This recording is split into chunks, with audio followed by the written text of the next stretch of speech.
niya ang pagpatay dahil sa matinding selos. Nagkaroon ng babaeng minamahal, hanggang ang relasyon namin ay nagtagal. Buong buhay ko sa kanya handa kong isugal, para sa babaeng matagal ko nang pinagdarasal.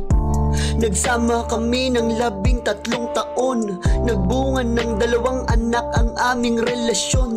Laking tuwa ko nung kami ay magkaroon